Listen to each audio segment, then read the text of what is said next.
এই ব্যর্থতার জন্য আপনি কি মনে করেন না যে এই জন্য পদত্যাগ করবেন কিনা? কোটা সংস্কার আন্দোলন নিয়ে মিথ্যা গুজব ও অপপ্রচার বন্ধে সামাজিক মাধ্যমগুলো কেন পদক্ষেপ নেয়নি তা জানাতে বিটিআরসিতে হাজির হয়ে ব্যাখ্যা দিতে সম্প্রতি ফেসবুক, টিকটক ও ইউটিউবকে চিঠি দেয় সরকার। গেল ৩১ জুলাই জবাব দেওয়ার শেষ দিন টিকটকের প্রতিনিধি হাজির হলেও ভার্চুয়াল বৈঠক করে ফেসবুক ও ইউটিউব।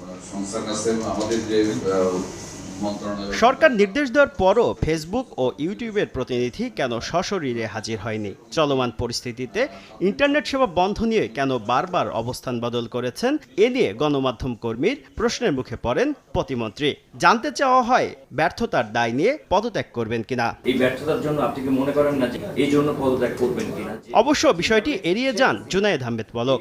তারা ভার্চুয়াল মিটিংয়ে এসে সেটার ব্যাখ্যা এবং জবাব দিয়েছে, তার জন্য দুঃখ প্রকাশ করেছে এবং আগামী দিনে তারা আমাদের দেশের সংবিধান সেটা মেনে চলবে বলে একটা আশ্বাস দিয়েছে। সময় বোনাস ডাটা প্যাকেজ গ্রাহকরা ঠিকমতো পাচ্ছে না এমন অভিযোগের বিষয়ে প্রতিমন্ত্রীর দৃষ্টি আকর্ষণ করা হয়। তিনি জানান, সুনির্দিষ্ট তথ্য পেলে সংশ্লিষ্ট অপারেটরের বিরুদ্ধে ব্যবস্থা নেওয়া হবে।